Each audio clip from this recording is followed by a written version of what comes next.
Ada 3 perang yang saya percaya kita semua akan menghadapinya ketika kita hidup. Ya. Yakni perang Gog dan Magog. Itu terdapat dalam Yeskiel 38 dan 39. Kemudian habis itu nggak lama ada Harmagedon. Wahyu pasal 16. Setelah Harmagedon selesai, masuk kerajaan 1000 tahun.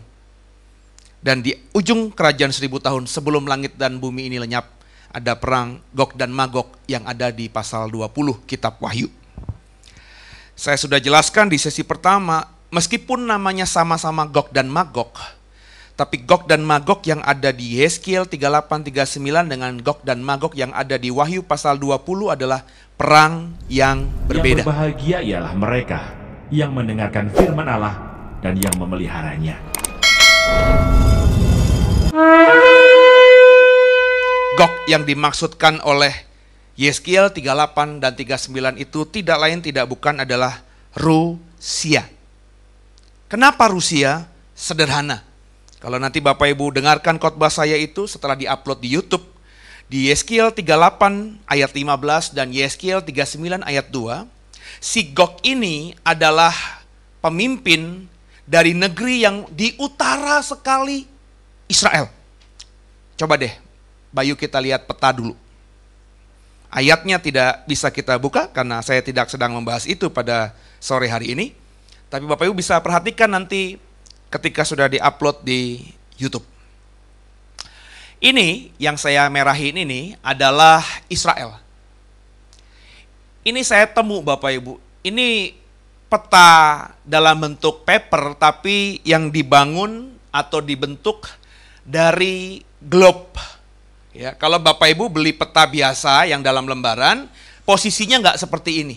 Ya, tapi kalau Ibu Bapak punya globe bola dunia, maka perhatikan persis seperti ini. Ini Israel di sini. Negeri paling utara Israel, perhatikan baik-baik, itu adalah Rusia. Kalau kita tarik, perhatikan garis merah ini, ya. Saya tarik garis merah ini lurus ke atas.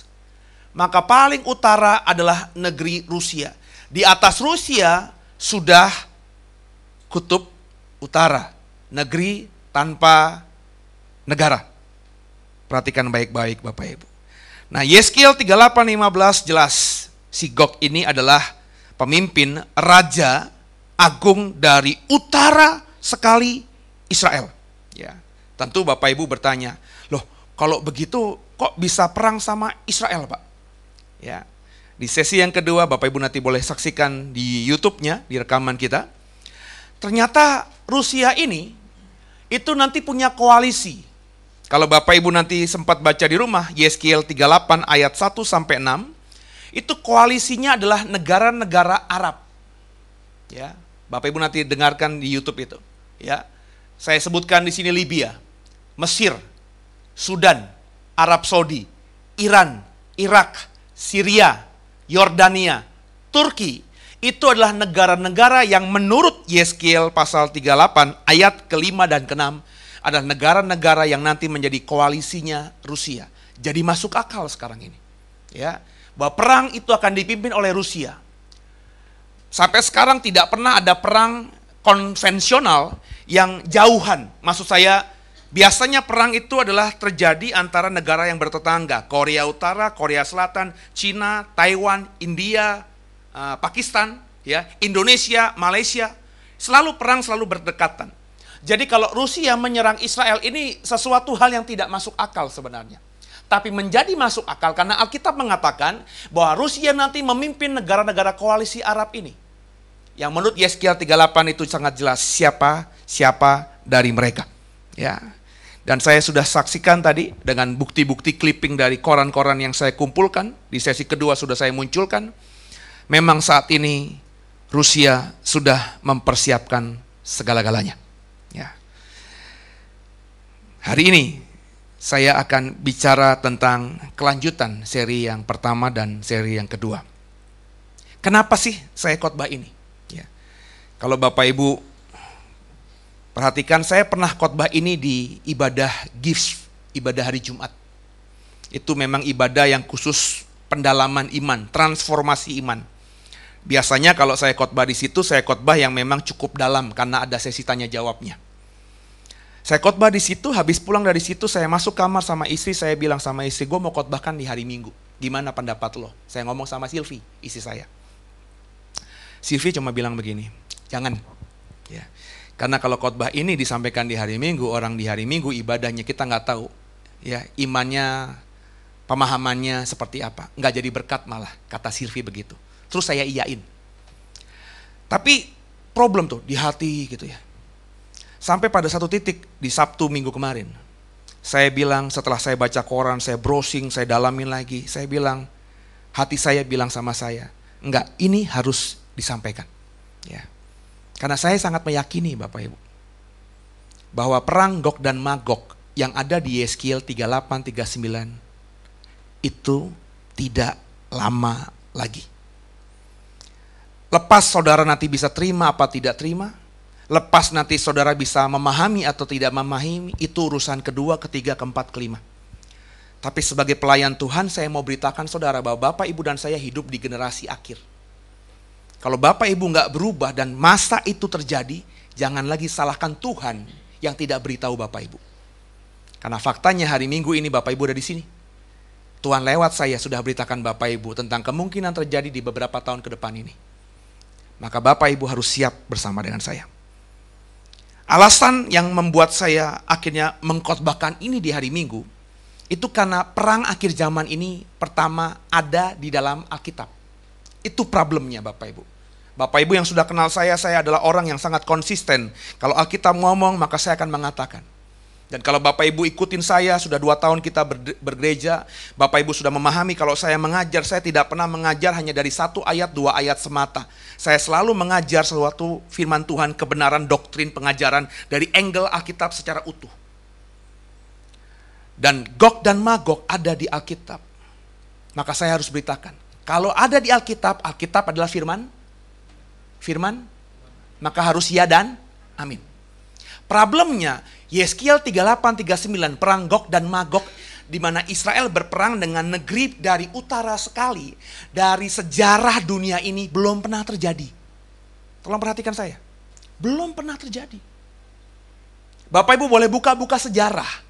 Tidak pernah dalam sejarahnya Israel, baik ketika sudah menjadi negara Israel di zaman Saul yang punya raja, di zaman Daud dan Salomo, maupun di bapak-bapak leluhur di mana belum ada kerajaan Israel, sampai dengan tahun 48 Israel merdeka di Israel modern, sampai 2016 ini, belum pernah ada sejarahnya Israel berperang dengan negeri di utara sekali yang saya yakini Rusia. Nggak ada sejarahnya. Nah, karena tidak pernah terjadi, maka karena tertulis di Yeskiel 38 itu harus terjadi.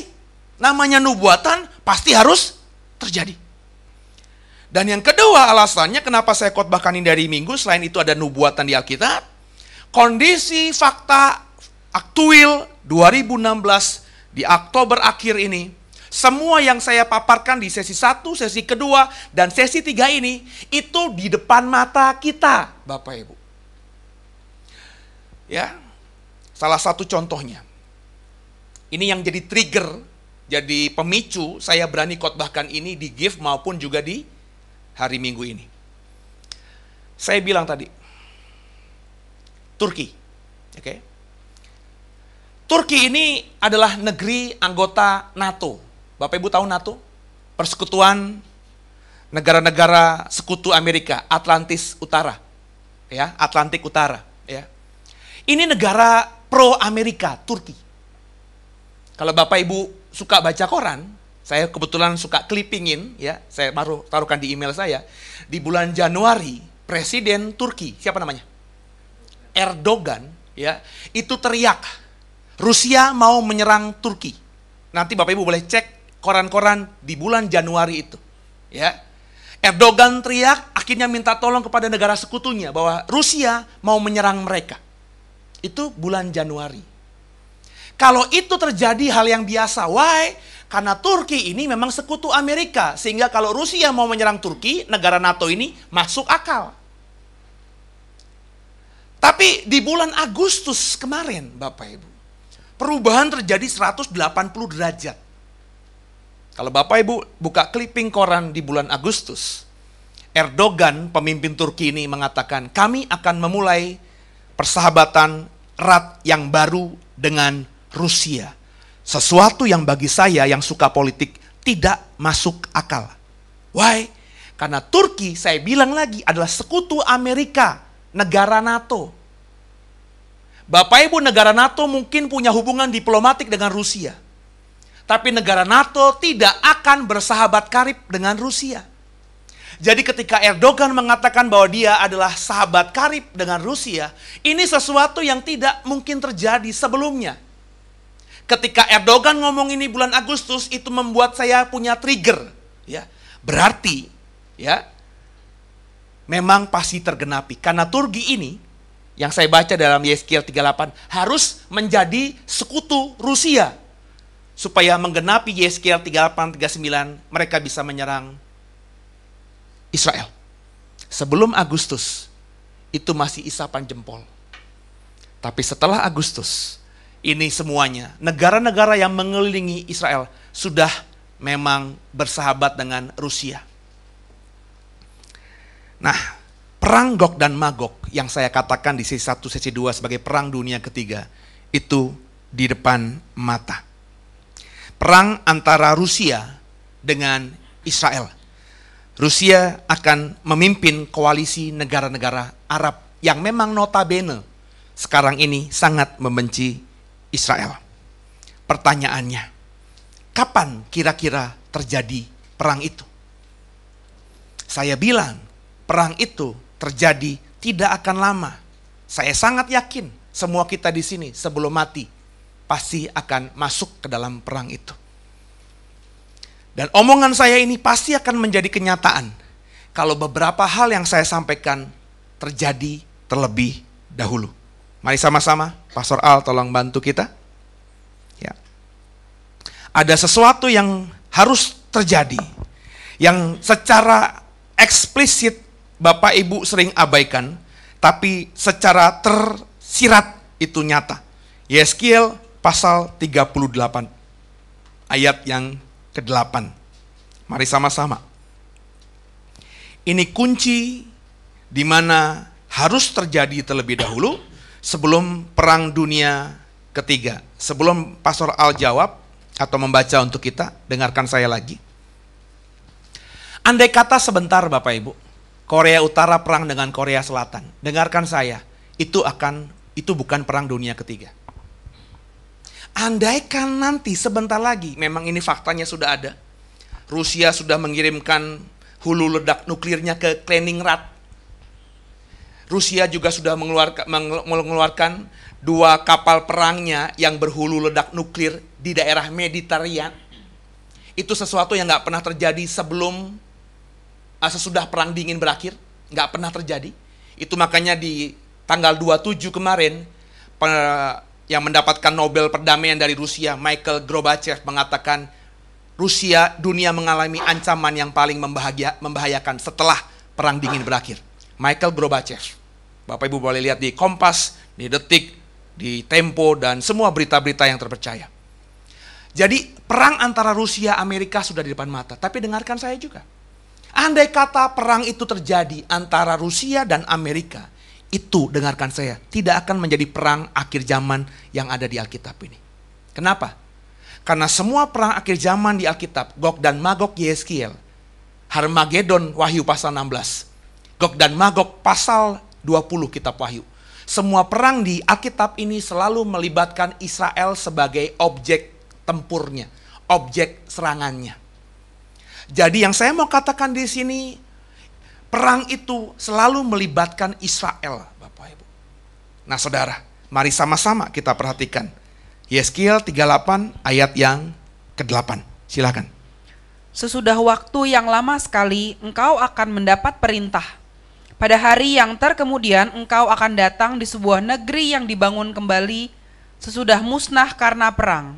Dan engkau menuju suatu bangsa yang dikumpul dari tengah-tengah bangsa-bangsa di atas gunung-gunung Israel yang telah lama menjadi reruntuhan. Bangsa ini telah dibawa keluar dari tengah bangsa-bangsa, dan mereka semuanya diam dengan aman tentram. Dengarkan saya lagi. Wahyu 38, Wahyu 39 adalah cerita tentang perang Gog dan Magog. Tidak ada pasal lain yang menceritakan perang dan Gog dan Magog yang begitu detail selain di Yeskiel 38, 39 ini.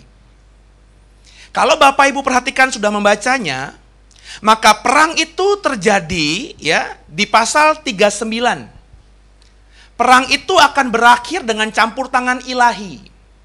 Pasal 38 ini pembuka ceritanya, prolognya. Oke? Pasal 38 ayat 8 yang barusan dibaca Pastor Al tadi adalah latar belakangnya. Ini harus terjadi dulu, baru setelah ayat 838 Yeskiel terjadi, perang Gog dan Magog terlaksana. Apa yang kita bisa baca di ayat 8 ini? Perhatikan lagi, saya baca untuk saudara. Perhatikan kalimatnya. Sesudah waktu yang lama sekali, engkau akan mendapat perintah. Engkaunya siapa? Pasal 38, pasal 39 tadi, nubuatan perang tentang siapa? Gog. Jadi engkaunya di sini adalah kata ganti untuk si Gog. Gog itu siapa? Bapak Ibu nanti ikutin siarannya, rekamannya di YouTube. Gog itu adalah Rusia, pemimpin besar Rusia. Kalau sekarang mungkin presiden Rusia. Oke? Sesudah waktu yang lama sekali engkau akan mendapat perintah. Pada hari yang terkemudian engkau akan datang. Rusia akan datang di sebuah negeri yang dibangun kembali sesudah musnah karena perang. Ini kuncinya, ya. Engkau akan datang di sebuah negeri yang dibangun kembali sesudah musnah karena perang. Ya, negeri yang dibangun kembali sesudah musnah karena perang. Itu bicara juga mengenai Israel. Oke? Dan engkau akan menuju suatu bangsa yang dikumpul dari tengah-tengah banyak bangsa di atas gunung-gunung Israel yang telah lama menjadi reruntuhan. Bapak Ibu tahu dong sejarahnya. Israel itu hancur tahun 70 Masehi. Oke, Yohanes Rasul masih hidup, Yerusalem sudah hancur Bapak Ibu. Oleh siapa? Kalau kita belajar sejarah, oleh panglima Romawi yang kemudian menjadi kaisar, namanya Kaisar Titus. Itu namanya bait Allah yang dibangun Herodes, hancur rata dengan tanah Bapak Ibu. Kemudian belasan ribu, maafkan saya, ratusan ribu orang Yahudi itu dibunuh. Terjadi pembinasaan massal, genosid oleh orang Roma terhadap orang-orang Yahudi. Dampaknya orang-orang Yahudi diaspora. Yang tertinggal di Yerusalem, yang tertinggal di Israel, hanya orang-orang yang tidak punya kemampuan untuk pergi, kabur. Orang tua, jompo, orang cacat, lumpuh, buta. Mereka tidak punya kemampuan untuk kabur, sehingga mereka lah yang tersisa. Singkat cerita, kalau Bapak Ibu belajar sejarah gereja, maka sejak tahun 70 itu, bisa dikatakan, tidak ada lagi negara yang namanya Israel. Sampai tahun 100, 150, sampai Bapak Ibu 1800 tahun kemudian, yang namanya negara Israel hilang dari peta bumi ini. Nggak ada. Mereka adalah bangsa secara nasionalisasi, mereka adalah bangsa Yahudi, tapi mereka tidak punya negara. Mereka diaspora. Alkitab katakan di sini, sebuah negeri yang dibangun kembali sesudah musnah perang, dan engkau menuju suatu bangsa yang dikumpul dari tengah-tengah banyak bangsa. Israel diaspora, pergi menyebar ke banyak bangsa. Mereka dikumpulkan dan akhirnya ada di gunung-gunung Israel yang telah lama menjadi reruntuhan. Tahun 48, kalau Bapak Ibu belajar sejarahnya. Ya, maka Israel berdiri. 14 Mei 48. Tiba-tiba ujuk-ujuk orang-orang Israel dari Amerika, dari Eropa, dari Asia yang sudah punya kemampuan ekonomi, ya, kolekkan, dan akhirnya membentuk negara dari luar, kemudian menginvasi, merebut kembali tanah perjanjian mereka dari Tuhan itu. Ya. Israel ada lagi baru tahun 48. Bangsa ini telah dibawa keluar dari tengah bangsa-bangsa, dan merekanya semua diam dengan aman, tentram di situ. Nah, perhatikan saya. Ayat 38 Yeskiel 38 ini.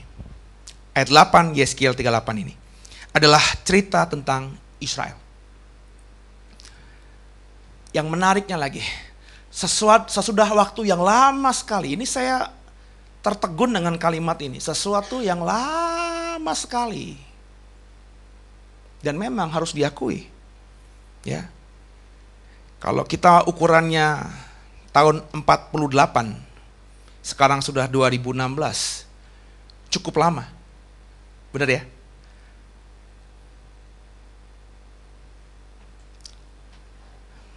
Saya bilang ayat 8 ini harus terjadi dulu sebelum perang Gog dan Magog Rusia dengan Israel. Bangsa Israel harus kembali? Sudah belum? Bangsa Israel membentuk negara kembali? Sudah belum? Tapi ada kalimat di sini. Mereka semuanya diam dengan aman tentram. Pertanyaan saya, Israel sejak tahun 48 sampai 2016 sudahkah menjadi negara yang diam, aman, tentram? Belum. Kalau ngomongin serangan-serangan sporadis dari Lebanon, dari Palestina, itu masih sering. Itu aja sudah tidak menjawab mereka hidup dalam aman, tentram. Tapi kalau saya, ukurannya bukan itu. Lebih daripada itu. Tolong dibaca lagi, kenapa saya bilang Israel aman tentram itu harus menjadi syarat sebelum Gog dan Magog terjadi. Tolong dibuka Bu, ayat 11 dan kemudian lanjutkan ayat 14, Yeskiel 38. Yeskiel 38 ayat 11, kemudian disiapkan ayat 14-nya. Perhatikan ayat ini. Engkau berkata, aku akan bangkit bergerak menyerang tanah yang kota-kotanya tanpa tembok, dan akan mendatangi orang-orang yang hidup tenang-tenang dan diam dengan aman tentram. Mereka semuanya diam tanpa tembok atau palang atau pintu gerbang. Perhatikan, ayat 11 ini sesudah ayat 8 tadi, benar ya? Ayat 8 tadi mengatakan ya, negeri yang akan dibangun kembali karena sesuatu yang musnah karena perang. Bangsa yang dikumpul dari tengah-tengah banyak bangsa, itu bicara mengenai Israel. Di akhir ayat 8, Israel hidup dengan aman tentram. Oke? Ayat 11 ini aman tentramnya lebih spesifik lagi. Engkau akan berkata, aku akan bangkit bergerang. Engkaunya siapa nih? Gog. Karena kan pasal 38, pasal 39 bicara soal si Gog. Aku akan bangkit bergerak menyerang tanah. Perhatikan baik-baik. Yang kota-kotanya tanpa tembok. Bapak Ibu, tembok itu baju, tembok itu keselamatan dalam konteks zaman dulu. Tidak ada kota di zaman perjanjian lama maupun perjanjian baru yang tidak dikelilingi tembok.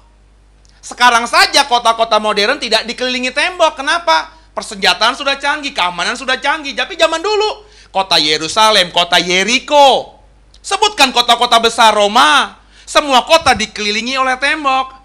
Itu adalah tanda bahwa penduduk kota itu terlindungi, aman. Jadi kalau ada kota tanpa tembok, cuma dua jawabannya. Memang kota itu sudah menjadi kota reruntuhan, atau yang kedua, penduduk kota itu nggak butuh tembok lagi. Kenapa? Ngerasa diri sudah aman. Ya. Bahkan di kalimat terakhirnya, atau tanpa palang dan pintu gerbang. Lanjut, Pastor, ayat 14. Sebab itu bernubuatlah hai anak manusia dan katakanlah kepada Gog, beginilah firman Tuhan Allah. Ketika umatku Israel sedang diam dengan aman tentram, pada waktu itulah engkau akan bergerak. Ketika Israel aman, tentram, pada waktu itulah Gog akan bergerak. Ya. Aman, tentram itu syarat yang harus terjadi di Israel. Baru perang akhir zaman, perang dunia ketiga ini berlangsung. Dan kalau Bapak Ibu sudah baca Alkitab dengan lengkap, terutama perjanjian lama, satu-satunya masa di mana Israel tinggal dengan aman tentram adalah Israel ketika hidup di bawah zaman pemerintahan Raja Salomo. Boleh di cross check Alkitab. Sebelum Raja Salomo, Daud dan Saul, Israel selalu berperang. Setelah Salomo mangkat, pecah dua, Israel utara, selatan, itu pun terus perang, sehingga akhirnya habis di tahun 70 tadi.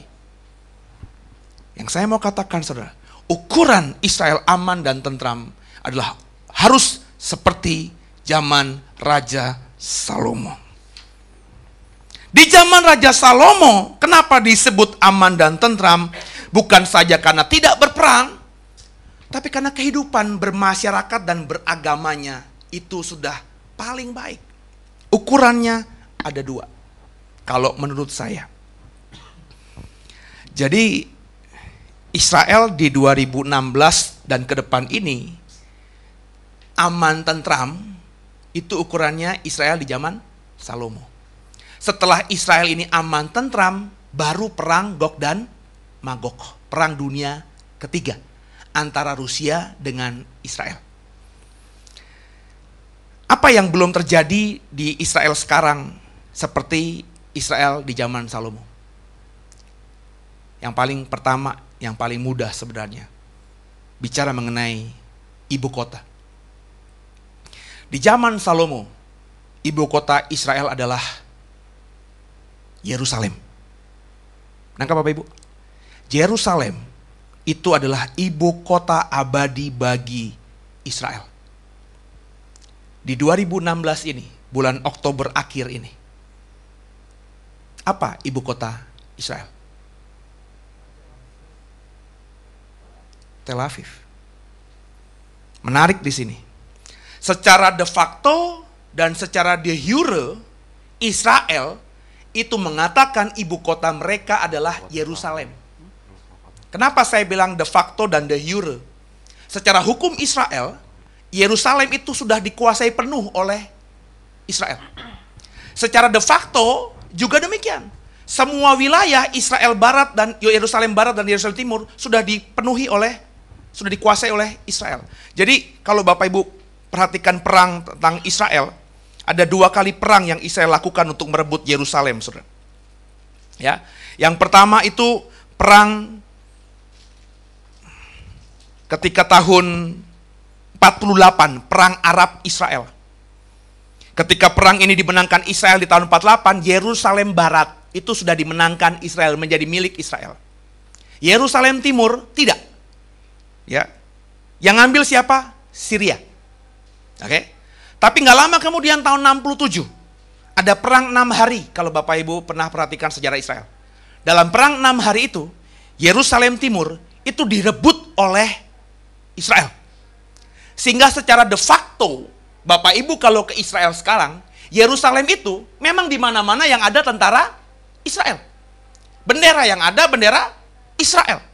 Tapi meskipun secara de facto dikuasai oleh Israel, de jure juga Israel mengakuinya dalam undang-undangnya. Tapi yang mengakui Yerusalem sebagai ibu kota Israel cuma 2 negara dari ratusan negara yang ada di dunia ini. Dari satu sumber saya menemukan hanya El Salvador dan Costa Rica. 2 negara di ratusan negara yang ada di dunia, hanya 2 yang mengakui Yerusalem sebagai ibu kota dari Israel. Yang lainnya tidak mengakui. Mereka hanya mengakui Tel Aviv sebagai ibu kota Israel. Dengan tanda semua yang punya hubungan diplomatik dengan Israel menaruh kedutaannya di Tel Aviv. Tidak ada orang yang punya hubungan diplomatik dengan Israel menaruh kedutaannya di Yerusalem. Jadi kalau dibilang Israel sudah aman, belum. Sebab ibu kotanya belum Yerusalem. Yang kedua, harus terjadi dulu Bapak Ibu. Selain kembali Yerusalem sebagai ibu kota, yang kedua, harus ada Bait Allah. Bait Allah ketiga itu harus terjadi dulu. Coba dibuka. Wahyu pasal 11, Pastor. Ayat 1 sampai 2. Wahyu 11 ayat 1 sampai 2. Ini wahyu ya, tentang nubuatan akhir zaman ya. Apa kata Yohanes ketika dapat nubuatan ini dan kita bisa temukan? Harus terjadi ini. Silakan. Kemudian diberikanlah kepadaku sebatang buluh, seperti tongkat pengukur rupanya, dengan kata-kata yang berikut. Bangunlah dan ukurlah bait suci Allah dan mezbah dan mereka yang beribadah di dalamnya. Tetapi kecualikan pelataran bait suci yang di sebelah luar. Janganlah engkau mengukurnya, karena ia telah diberikan kepada bangsa-bangsa lain, dan mereka akan menginjak-injak kota suci 42 bulan lamanya. Kata Yohanes tentang akhir zaman, harus ada bait suci kembali. Fakta 2016. Kau pergi ke Yerusalem, ke situs tempat dulunya ada bait Allah Salomo dan bait Allah Herodes. Bapak Ibu, tidak ketemu lagi yang namanya bait Allah. Dari semua bait Allah yang pernah dibangun, bait Allah pertama Salomo, bait Allah kedua Herodes, yang tersisa tinggal tembok barat atau yang kita sering dengar sebagai tembok ratapan. Jadi bait Allah harus berdiri. Wah, ini kapan-kapan saya mau khotbahin ini. Meskipun secara fisik bangunan bait Allah belum berdiri, tapi semua perkakas-perkakasnya sudah lengkap. Ini yang menarik, saudara. Nanti Bapak Ibu ya di rumah, kalau tidak ada masalah dengan internet di handphonemu, coba browsing Temple Institute. Ya, Temple Institute ini adalah suatu perkumpulan Yahudi Ortodok yang mempersiapkan pembangunan bait Allah ketiga. Semuanya sudah ready, termasuk kaki dian yang terbuat dari emas. Ya, terus mezbah ukupan. Bahkan yang menarik ya, itu ada kerang namanya kerang ungu, Bapak Ibu. Yang selama ribuan tahun sudah hilang. Ingat ya, warna ungu itu warna yang menghiasi sebagian besar warna di bait Allah. Itu tiba-tiba setelah ribuan tahun tidak ketemu, di tahun 2000, muncul kembali di sekitar pantai Mediterranean. Itu membuat orang-orang Yahudi Ortodok mempercayai bahwa Tuhan sudah mengizinkan mereka membangun kembali bait Allah. Ngomongin apa lagi? Lembu betina merah. Itu bahkan sekarang sudah dibudidayakan di Israel. Untuk apa? Itu syarat, Bapak Ibu. Kalau kau buka nanti Bilangan 19 ayat 1 sampai 10. Yang namanya lembu betina merah itu syarat. Dia harus dibakar dan abunya akan digunakan untuk pentahiran bait suci. Lembu merah itu sebelum tahun 80-an masih belum ditemukan. Tapi oleh banyak eksperimen, akhirnya ahli-ahli Israel bisa membudidayakan lembu merah betina ini. Yang saya mau katakan kepada kekasih Tuhan, bahwa sebenarnya membangun bait Allah itu tinggal fisiknya doang. Semua kebutuhan di dalamnya sudah siap. Dan dengan teknologi yang sekarang ada, Israel yang menguasai kepintaran, kepandaian orang-orangnya, membangun bait Allah seperti zaman Salomo dalam hitungan setahun pasti bisa. Harus nggak Pak hancurkan itu Dome of Rock, Al-Aqsa? Nggak perlu. Kenapa nggak perlu? Perhatikan baik-baik. Ya. Tapi kecualikan pelataran bait suci yang di sebelah luar. Jadi rupanya kalau Bapak Ibu baca masuk ke situs Temple Institute, itu orang-orang Yahudi Ortodok mengatakan bahwa titik di mana dulu berdiri bait Allah Salomo dan bait Allah Herodes bukan tepat di atas Al-Aqsa atau Dome of the Rock. Jadi lebih ke utara lagi. Jadi kalau itu kita sepakati, maka akhirnya Dome of Rock atau Masjid Al-Aqsa itu adalah pelataran bagian luar. Menggenapi apa kata Yohanes ini di kitab Wahyu. Kecualikan pelataran bait suci di sebelah luar. Jangan engkau mengukurnya. Karena ia telah diberikan kepada bangsa-bangsa lain dan mereka akan menginjak-injak kota suci itu. Saya pahami tadinya perang karena masjid itu harus dihancurkan. Tapi berdasarkan sekarang ini saya meyakini masjid itu tidak akan diapa-apakan. Karena Alkitab mengatakan Tuhan sudah memberikannya kepada orang-orang kafir. Nah, saudara kekasih Tuhan. Jadi saya mengatakan kepada saudara, perang dunia akan segera terjadi. Syaratnya Israel harus aman dan tentram. Aman dan tentram ukurannya dua kata saya. Apa tadi? ibu kota Yerusalem, bait Allah harus ada. Sekarang sudah ada belum? Ini harus terjadi dulu.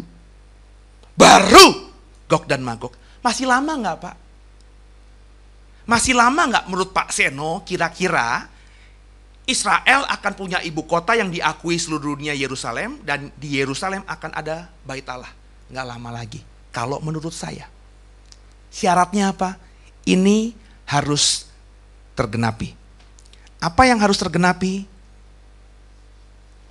Pak, disebut perang dunia, itu bukan karena meliputi banyak bangsa yang berperang. Kalau Bapak Ibu belajar sejarah perang dunia pertama, kenapa disebut perang dunia? Perang dunia kedua, kenapa disebut perang dunia? Bukan saja meliputi perang banyak negara, tapi perang itu diikuti oleh negara adidaya. Fakta Alkitab mengatakan bahwa perang dunia pertama dan kedua itu diikuti oleh negara yang memang punya kemampuan disebut sebagai negara adidaya. Amerika, Rusia, Jerman, Inggris. Dan fakta 2016 yang namanya negara adidaya tinggal 2. Meskipun tidak imbang, tidak seperti dulu perang dingin. Amerika dan Rusia. Perang Gog dan Magog sudah melibatkan Rusia. Benar ya? Lah Amerika sudah libat belum? Belum. Jadi Bapak Ibu, sekarang mata kita ya harus ke Amerika. Ini terjadi apa enggak nih yang saya mau katakan ini? Kalau terjadi, maka dengerin saya. Gog dan Magog enggak lama lagi. Kenapa saya bilang mata kita harus ke Amerika? Karena memang 2016 ini, kenapa saya khotbah sekarang di akhir Oktober? Sebentar lagi minggu depan, 8 November, akan ada pemilihan umum presiden Amerika. Nah, itu alasan kenapa saya mau khotbahkan ini. Saya sedang tidak bernubuat. Saya bukan dapat hikmat dari Tuhan, apa Seno ngomong, enggak. Saya cuma merasa saya harus ngomong ini karena saya melihat fakta Alkitab yang saya pelajari dan fenomenanya. Ada trigger-triggernya. Salah satu tadi, Turki itu sudah bersahabat dengan Rusia. Dan yang kedua, triggernya apa? Yang mau saya sampaikan ini. Di November nanti, Amerika akan memilih 1 dari 2 calon presiden. 1 dari Demokrat, partai, dan 2 Republik, partai. Ada partai-partai di luar itu, tapi yakinlah mereka tidak akan jadi presiden.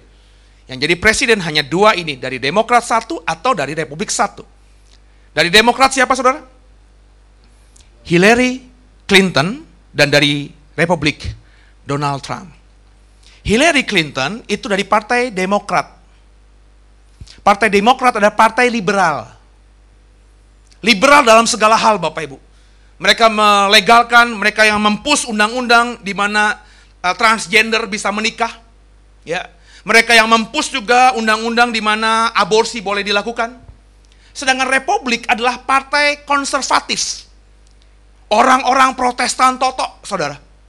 Orang-orang Puritan, pendiri Republik itu. Ya, maka orang-orang Republik ini disebut sebagai orang-orang yang beragama. Sangat kuat agamanya. Ya. Dan dari 2 calon ini ada sesuatu yang menarik yang terjadi di bulan-bulan terakhir ini. Buka slide yang berikutnya. Oke, ini yang saya bilang tadi ya. Ini saya cari di Wikipedia, oke. Ibu kota Israel adalah Yerusalem. Tapi ada komanya, baik dalam bahasa Inggris maupun bahasa Indonesia sama. Tidak diakui secara internasional. Cuma 2 negara, Costa Rica dan El Salvador, yang mengakui Yerusalem sebagai ibu kota Israel. Slide berikutnya. Nah ini yang saya mau katakan. Ya, ini saya ambil dari koran Sindo. Saya mau ngomong sama saudara ya. Saya sering dapat broadcast gitu ya. Dikirim ke Facebook saya, masuk ke WhatsApp, masuk ke BB. Tapi sorry aja, beritanya dari sumber-sumber yang saya nggak tahu itu resmi apa tidak. Kalau Bapak Ibu dapat berita dari nkri.com, ya, terus apalagi tuh, ya, Islam NKRI, saudara sorry aja ya, itu situs yang bagi saya abal-abal, ya. Situs yang benar itu harus situs yang memang punya kredibilitas. Kompas.com, metrotv.com kalau Indonesia, detik.com, atau seperti ini, sindonews.com. Karena sumber yang mereka kutip pasti sumber yang terpercaya. Ya, Bapak Ibu boleh browsing semuanya di internet. Banyak sekali berita dalam bahasa Indonesia maupun bahasa Inggris. Ini salah satu aja saya kutip karena semuanya nggak mungkin saya munculkan. Ini terjadi di tanggal 24 September 2015. Hari Sabtu. Beritanya mengatakan akhir pekan ini Netanyahu bakal bertemu dengan Trump dan Hillary. Netanyahu siapa? Perdana Menteri Israel. Ini dia kerjakan khusus karena dapat mandat dari pemegang tampu-tampu kekuasaan Yahudi, Jews. Untuk menyelidiki siapa presiden Amerika. Bapak Ibu tahu nggak? Saya sangat meyakini yang menjadi presiden nanti itu ada di baliknya Israel. Oke? Dan ini akhirnya terjadi di tanggal 26 September, hari Senin. Oke? Kalau Bapak Ibu buka banyak berita di hari Senin tanggal 26 September itu, ya, ini saya kutip dari sumber resmi dari Reuters, Saudara, ya, kantor berita Reuters, ya. Hillary ketemu Netanyahu. Terus Hillary mengatakan, mempresentasikan kalau dia jadi presiden Amerika, ini yang dia lakukan. Munculkan slide berikutnya. Yang pertama, ini Hillary Clinton.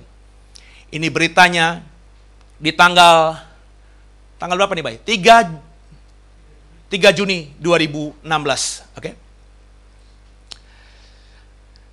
Hillary Clinton ini mengatakan dan nanti diucapkan kepada Netanyahu di tanggal 26 September ketika mereka bertemu, akan membela Israel. Membela Israel adalah kewajiban moral Amerika. Nanti kalau Bapak Ibu baca beritanya ketika dia bertemu Netanyahu, lebih detail Hillary mengatakan begini. Hubungan Israel dengan Amerika akan diperkuat. Yang kedua, Amerika akan menjamin masa depan Israel. Hillary Clinton, calon presiden Amerika, sudah memberi janji kepada Netanyahu, kalau saya jadi presiden, kau akan kujamin dan akan kupererat hubungan, dan juga membelamu adalah kewajiban moralku sebagai orang Amerika. Tapi Hillary ini sedikit saya abaikan. Kenapa? Saya mau fokus kepada laki-laki, bukan perempuan. Kenapa? Nanti saya jelaskan. Presiden calon dari Republik, munculkan, Bay. Ini fenomenal, flamboyan, saudara. Ketika dia pertama kali mencalonkan diri, nggak ada yang mandang dia. Dalam kalangan Republik pun dia selalu urutan paling terbawah. Tapi dengan caranya dia, akhirnya dia yang terpilih jadi calon Republik. Ini yang menarik. Ya. Ini diucapkan persis di tanggal 26 September ketika dia bertemu dengan Netanyahu. Ini beritanya Senin, 26 September 2016. Donald Trump janjikan kepada Netanyahu, Yerusalem, ibu kota abadi Israel. Ketika saya baca ini saya merinding, saudara. Problemnya gini, secara konstitusi, Amerika memang sudah menetapkan bahwa Yerusalem adalah ibu kota Israel.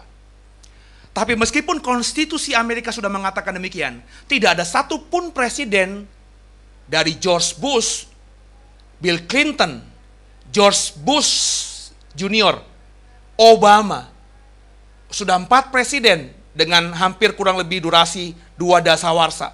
Tidak ada yang berani mengatakan dengan tegas, publish keluar, bahwa Amerika mengakui Yerusalem sebagai ibu kota. Makanya terus Timur Tengah bergejolak. Netanyahu mengatakan, kalau aku jadi presiden, Yerusalem, ibu kota abadi Israel. Saya tanya tadi, ingat gak? Syarat Israel aman itu harus seperti zamannya Salomo. Zamannya Salomo, ibu kota Yerusalem, ibu kota Israel. Belum sekarang ini.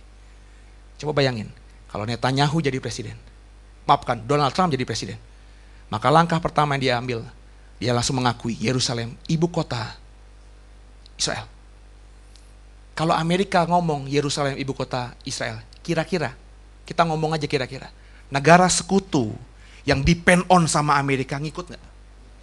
Ngikut, Pak. Kalau negara sekutu saja sudah mengakui Yerusalem sebagai ibu kota Israel, kira-kira negara yang nggak punya kepentingan, negara Islam punya kepentingan? Nggak mungkin. Tapi negara yang netral, yang nggak punya kepentingan, negara sekuler, Korea Selatan, siapa lagi? Thailand, siapa lagi? Papua Nugini, ya, negara-negara seperti itu yang tidak sama sekali agama, sekuler, kira-kira ngikutin nggak? Akan mudah nggak? Mudah, apalagi kalau Amerika bilang akan kuberikan bantuan. Wah, gampang. Hingga akhirnya nanti pasti banyak negara mengakui Yerusalem sebagai ibu kota Israel. Yang berikutnya yang menarik, saudara. Trump dalam pertemuannya dengan Netanyahu juga mengatakan, bukan saja Yerusalem akan diakui sebagai ibu kota Israel, tapi juga Trump mengatakan begini, Palestina kalau aku jadi presiden harus mengakui Israel. Palestina mengakui Israel enggak? Enggak, Pak. Bayangin, Trump kalau ngomong, dia janji sama Netanyahu, kalau aku jadi presiden, Yerusalem ibu kota Israel. Berikutnya, Palestina harus mengakui Yerusalem sebagai ibu kota Israel, dan Israel harus diakui sebagai sebuah negara. Kalau enggak, berarti gimana? Dihajar Palestina. Sama siapa? Sama Amerika. Sesuatu yang belum pernah terjadi sampai sekarang. Bayangin aja, imagine, kalau Palestina diserang sama Amerika karena nggak mau mengakui Israel. Kira-kira yang ribut siapa? Negara-negara Arab sekitar tadi kan, termasuk kita juga negara yang ujuk-ujuk dari jauh-jauh ribut-ribut karenanya ini perang Allah gitu kan, gitu. Pasti kan dampaknya seperti itu. Terbuka nggak Bapak Ibu akhirnya terjadi perang dunia ketiga? Terbuka. Dan yang menarik, saudara, ya, Trump juga mengatakan Yerusalem utuh bagi Israel, tidak bisa dibagi. Problemnya sekarang Yerusalem Timur itu oleh banyak negara, oleh Amerika sekarang saja itu diakui sebagai daerah Palestina yang diduduki sama Israel sampai detik ini. Jadi Yerusalem Timur itu oleh negara-negara di luar sana yang banyak, termasuk Indonesia, diakui sebagai milik Palestina yang diduduki sama Israel. Jadi ketika Trump nanti berkuasa, ada 3 janji yang bagi saya bombastis ini. Yerusalem ibu kota Israel, Palestina harus mengakui Israel, dan Yerusalem tidak boleh dibagi-bagi, penuh milik Israel. Nah, saudara, pertanyaannya, siapa presiden Amerika berikutnya? Ya. Kalau nanti yang menang Demokrat, dalam hal ini Hillary Clinton, alhamdulillah Bapak Ibu. Berarti Gog dan Magog masih lama. Ya. Tapi kalau Trump jadi presiden, dan yang saya kutip tadi, janjinya Trump semua digenapi. Dengerin saya, ya, Pak Her, lo nggak sempet ngawinin anak lo, nggak akan sempet. Segera, saya sangat yakin ini, saudara. Dan problem yang muncul beberapa hari ini, ada isu skandal email dari Hillary Clinton. Beberapa bulan lalu, ini Bapak Ibu suka nggak berita-berita begini? Lu sih gitu ya, sukanya Julia Perez bangkrut gitu ya, lu sukanya begitu-gitu. Coba sekarang baca berita-berita internasional gitu ya. Ini skandal email sudah bulan-bulan lalu muncul, tapi Hillary nyantai aja. Dan FBI mengatakan memang tidak ada yang penting sekali. Tapi baru 2 hari kemarin, saudara, ya, di tengah sudah selesai debat, ya, tinggal nunggu hari jadi masa tenang nih di Amerika. Tiba-tiba FBI mengatakan ada kasus ini, hal yang lain yang tidak ada hubungannya dengan email yang sebelumnya, yang kalau diselidiki akan menjadi luar biasa dampaknya. Banyak ahli, banyak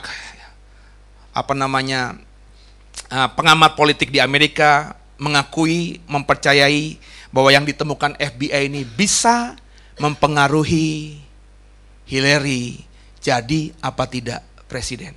Saya ngebayangin gini, saya ketemu sama satu orang, jemaat kita. Dia bilang gini, saya punya skenario sama teman-teman, Presiden Amerika tidak akan terpilih, Pak. Karena tadi, Hillary Clinton akan ada kasus. So bayangin, kalau dalam minggu-minggu ini, FBI yakin banget, ya, Clinton tidak bisa maju, berarti kan cuma satu calon. Kalau satu calon, Demokrat diem atau enggak? Enggak, pasti ribut, ada chaos di Amerika nanti. Teman saya bilang gini, ada beberapa teman punya skenario, ini kan banyak orang suka gitu ya Pak, ya katanya Obama jadi presiden lagi. Secara konstitusi tidak memungkinkan. Tapi kalau melihat fenomena yang extraordinary, bisa jadi. Lepas dari Obama kembali gara-gara Hillary gak bisa muncul atau si Trump, tapi kalau yang muncul jadi presiden nanti si Trump atau Obama, itu lekong, laki-laki. Dan kalau laki-laki, dan apa yang dikatakan Trump itu terjadi, saya sangat yakin Bapak Ibu, Gog dan Magog juga segera terjadi. Kenapa sih Pak Seno dari tadi ngomong laki-laki, laki-laki, laki-laki mulu? Kenapa emangnya kalau si Hillary jadi presiden kita masih lama, dunia akhir masih lama? Karena saya mempercayai Bapak Ibu, bahwa Presiden Amerika yang akan menjadi Mesias bagi Israel adalah Antikristus. Ya. Saya sudah pernah khotbahkan ini dulu ketika kita masih di Fidusia, artikelnya masih ada di website.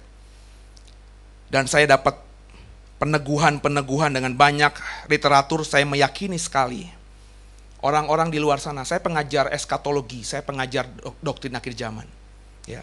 Bapak Ibu kalau punya buku-buku doktrin akhir zaman, diajar sama dosen-dosen di STT tentang akhir zaman, pasti mengatakan bahwa Antikristus adalah pemimpin dari negeri Eropa bersatu. Ya. Saya bilang dari awal sejak saya ngajar ini, nggak mungkin Eropa bersatu. Kenapa? Ya, kalau ngomongin benar-benar literal harus ditafsirkan, Eropa bersatu hanya 10. Karena dalam kitab Daniel, ya, binatang itu punya 10 tanduk. Ya, itu dipercayai ditafsirkan sebagai 10 negara yang menyatu. Sedangkan Eropa bersatu sejak beberapa tahun yang lalu saja sudah lebih dari 10 negara. Jadi nggak mungkin Eropa bersatu. Saya selalu meyakini Pak, sejak saya mendalami akhir zaman, Antikristus itu harus pertama dari orang Kristen. Makanya disebut Antikris.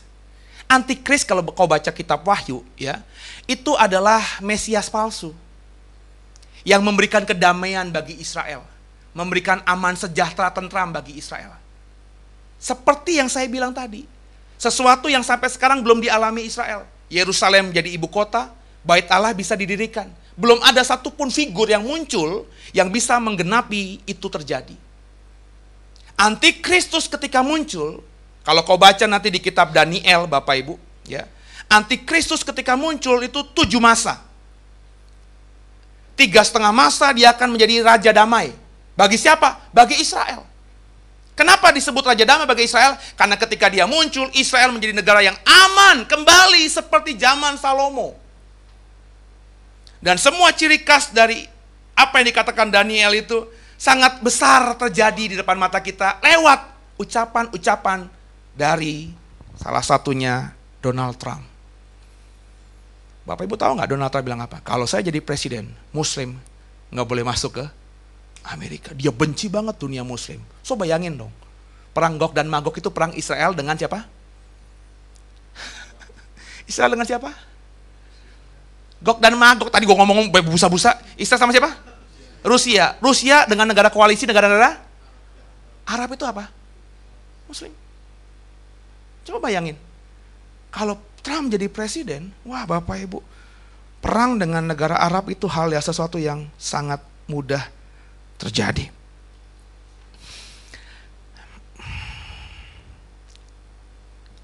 Pertanyaannya cuma satu, siapa jadi presiden? Kalau Bapak Ibu membaca orang-orang Kristen, ya, siapa yang punya teman-teman orang-orang Kristen yang fanatik gitu? Mereka doain siapa yang jadi presiden? Trump. Trump, Pak. Ya.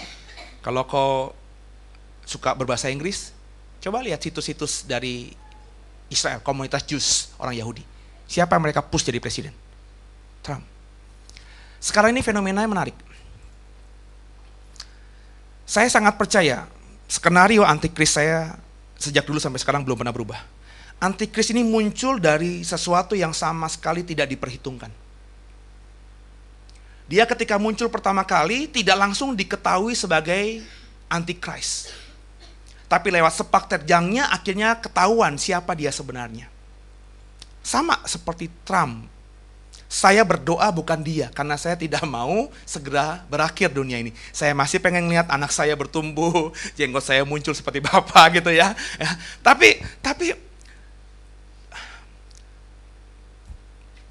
Tapi yang dipertontonkan Trump ini benar-benar mengkhawatirkan saya, saudara. Ya.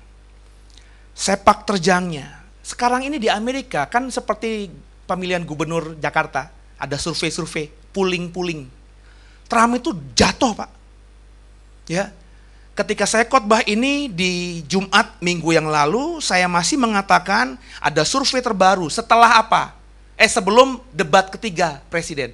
Trump tiba-tiba yang selama ini selalu kalah dengan Hillary Clinton, tiba-tiba sebelum debat ketiga muncul sebagai pemenang polling. Tapi habis polling ketiga, Trump jatuh, Pak, 2 digit di bawah Hillary. Sehingga setelah hitung-hitungan di atas kertas, Hillary jadi presiden. Tapi yang menarik Bapak Ibu, kalau Bapak Ibu mendalami lagi, banyak politikus yang bahkan bergelar profesor di Amerika meyakini bahwa Trump nanti yang akan jadi presiden. Ya, saya sedang tidak bernubuat. Tapi kalau nanti 8 November pemilihan di Amerika, Trump jadi presiden. Dengarkan saya ya. Bapak Ibu harus banyak-banyak doa. Persiapkan dirimu. Karena kita akan masuk dalam perang akhir zaman Gog dan Magog yang ada di Yeskiel. Kalau Trump jadi presiden dan dilantik di bulan November itu, atau kalau ada jeda waktu sampai di Februari 2017, peresmian presiden, maka kita lihat nanti. Jadi ukurannya pertama ya, kalau Trump jadi presiden, maka satu kaki sudah di depan, Gog dan Magog nih, tapi satu kaki kan belum jalan kan. Terus kita lihat sepak terjangnya di tahun pertama dia jadi presiden. Benar tidak dia mengerjakan apa yang dijanjikan itu? Kalau dia jadi presiden, terus dia bilang Yerusalem ibu kota Israel, terus kalau dia bilang bahwa Muslim gak boleh masuk ke Amerika, maka kaki di belakang sudah maju. Kalau dua hal ini terjadi, waduh, saya gak akan pusing-pusing lagi, saya gak akan ragu-ragu lagi mengatakan bahwa benarlah dia yang disebut dengan 666 itu. Kalau Bapak Ibu nanti melihat itu terjadi, dan selama menunggu itu terjadi, kita paham sekarang ini, situasinya sudah di depan kita. Bapak Ibu gak bisa lagi jadi ordinary Christian. Orang-orang Kristen biasa yang merasa cukup kalau sudah ke gereja. Kau harus punya kehidupan yang lebih fokus kepada Tuhan. Lebih hidup mengandalkan Tuhan. Ukuranmu jangan mamon lagi, jangan uang lagi, jangan cari uang mulu. Jangan pusing gara-gara uang mulu. Belajar kita fokus mengandalkan Tuhan. Kita sudah hidup di masa-masa akhir. Coba kerjakan sesuatu bagi Tuhan yang belum pernah kita kerjakan sebelumnya. Sebagai suami jadi imam yang kudus. Sebagai istri benar-benar jadi tiang doa buat suami, buat anak-anakmu. Sebagai anak cobalah jadi penghiburan buat orang tuamu.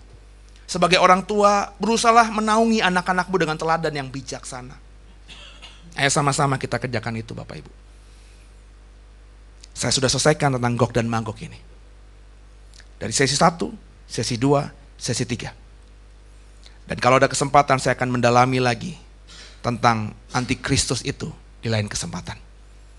Bapak Ibu bisa lihat rekamannya nanti. Dan saya gak suka diamin-aminin. Saya tipe pendeta yang paling gak suka diamin-aminin. Ya, karena saya tahu makna amin itu apa. Makanya di gereja ini kalau saya bilang ada pendeta tamu datang terus ada amin, jemaatnya diam semuanya. Langsung pendetanya telepon saya. Pak, kok kalau saya bilang ada amin diam aja sih? Emang saya ngajar jemaat jangan amin-aminin pendeta Pak. Oh gitu ya Pak. Daripada kok amin-aminin, kau cerna omongan saya tadi, kau dengar lagi khotbah ini di YouTube, minta Roh Kudus urapi kita, bicara sama kita, apakah yang saya sampaikan ini benar dari Tuhan apa tidak. Kalau benar, Bapak Ibu benar-benar harus bersiap. Semoga kita persiapkan diri ya. Karena saya punya mimpi kita bukan cuma kumpul di sini, tapi kumpul juga dalam kerajaan surga. Kalau kau punya keluarga yang belum bertobat, ayo, ini bagian kita sekarang ini. Waktu-waktu terakhir, menangkan bagi Tuhan. Paling tidak kita tidak dituntut oleh Tuhan. Takutnya saya, kau gak pernah ngerjain. Bapak Ibu jangan berpikir kalau kau punya mertua, punya orang tua, punya ipar, punya saudara yang belum percaya, terus kau gak pernah injilin, terus kau bisa cuci tangan. Gak bisa. Tuhan akan tanya nanti, kau punya mertua yang hidup dekat dengan kamu, tapi kau belum injili dia sama sekali? Tuhan akan dengan mudah katakan, enyahlah dari hadapan. 2 Tawarikh pasal 7. Api turun dari langit, nyanyian syukur. Setelah Salomo mengakhiri doanya, api pun turun dari langit memakan habis korban bakaran dan korban-korban sembelihan itu, dan kemuliaan Tuhan memenuhi rumah itu. Para imam tidak dapat memasuki rumah Tuhan itu, karena kemuliaan Tuhan memenuhi rumah Tuhan. Ketika segenap orang Israel melihat api itu turun dan kemuliaan Tuhan meliputi rumah itu, berlututlah mereka di atas lantai dengan muka mereka sampai ke tanah, lalu sujud menyembah dan menyanyikan syukur bagi Tuhan, sebab Ia baik, bahwasanya untuk selama-lamanya kasih setianya. Korban pentahbisan dan perayaan. Lalu raja bersama-sama seluruh bangsa mempersembahkan korban sembelihan di hadapan Tuhan. Sebagai korban sembelihan, Raja Salomo mempersembahkan 22.000 ekor lembu sapi dan 120.000 ekor kambing domba. Demikianlah raja dan seluruh bangsa mentahbiskan rumah Allah. Para imam telah siap berdiri pada tempat mereka. Begitu pula orang-orang Lewi telah siap dengan alat-alat musik untuk memuliakan Tuhan, yakni alat-alat musik yang dibuat Raja Daud untuk mengiringi nyanyian syukur bagi Tuhan, bahwasanya untuk selama-lamanya kasih setianya. Setiap kali mereka ditugaskan Daud menyanyikan puji-pujian, dalam pada itu para imam berdiri berhadapan dengan mereka sambil meniup nafiri, sedang segenap orang Israel berdiri. Lalu Salomo menguduskan pertengahan pelataran yang di depan rumah Tuhan, sebab disitulah diolahnya segala korban bakaran dan lemak korban keselamatan. Sebab mezbah tembaga yang dibuat Salomo tidak dapat memuat korban bakaran dan korban sajian dan segala lemak korban. Dan pada waktu itu juga Salomo mengadakan perayaan Pondok Daun selama 7 hari bersama-sama dengan seluruh Israel, suatu jemaah yang amat besar dari jalan masuk ke Hamat sampai ke sungai Mesir.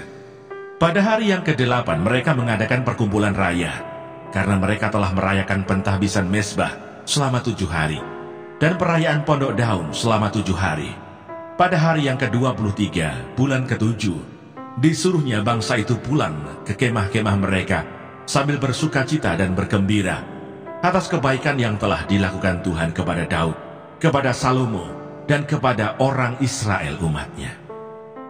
Tuhan menampakkan diri kepada Salomo untuk kedua kalinya. Demikianlah Salomo menyelesaikan rumah Tuhan dan istana raja, dan berhasil melaksanakan dalam rumah Tuhan dan dalam istananya segala sesuatu yang timbul dalam hatinya. Kemudian Tuhan menampakkan diri kepada Salomo pada malam hari dan berfirman kepadanya, "Telah kudengar doamu dan telah kupilih tempat ini bagiku sebagai rumah persembahan. Bila mana aku menutup langit sehingga tidak ada hujan, dan bila mana aku menyuruh belalang memakan habis hasil bumi, dan bila mana aku melepaskan penyakit sampar di antara umatku, dan umatku yang atasnya namaku disebut merendahkan diri, berdoa, dan mencari wajahku, lalu berbalik dari jalan-jalannya yang jahat, maka aku akan mendengar dari surga dan mengampuni dosa mereka, serta memulihkan negeri mereka." Sekarang mataku terbuka dan telingaku menaruh perhatian kepada doa dari tempat ini. Sekarang telah kupilih dan kukuduskan rumah ini, supaya namaku tinggal di situ untuk selama-lamanya. Maka mataku dan hatiku akan ada di situ sepanjang masa. Mengenai engkau, jika engkau hidup di hadapanku sama seperti Daud ayahmu, dan berbuat sesuai dengan segala yang kuperintahkan kepadamu, dan jika engkau tetap mengikuti segala ketetapan dan peraturanku, maka aku akan meneguhkan tahta kerajaanmu sesuai dengan perjanjian yang telah kuikat dengan Daud ayahmu, dengan berkata, takkan terputus keturunanmu yang memerintah atas Israel. Tetapi jika kamu ini berbalik dan meninggalkan segala ketetapan dan perintahku yang telah kuberikan kepadamu, dan pergi beribadah kepada Allah lain, dan sujud menyembah kepadanya, maka aku akan mencabut kamu dari tanahku yang telah kuberikan kepadamu, dan rumah ini yang telah kukuduskan bagi namaku akan kubuang dari hadapanku, dan akan kujadikan kiasan dan sindiran di antara segala bangsa. Dan setiap orang yang lewat rumah yang amat ditinggikan ini akan tertegun dan berkata, apakah sebabnya Tuhan berbuat yang demikian kepada negeri ini dan kepada rumah ini? Maka orang akan berkata, sebab mereka meninggalkan Tuhan, Allah nenek moyang mereka, yang membawa mereka keluar dari tanah Mesir, dan sebab mereka berpegang pada Allah lain, dan sujud menyembah kepadanya, dan beribadah kepadanya. Itulah sebabnya Ia mendatangkan segala malapetaka ini ke atas mereka. Yang berbahagia ialah mereka yang mendengarkan firman Allah dan yang memeliharanya.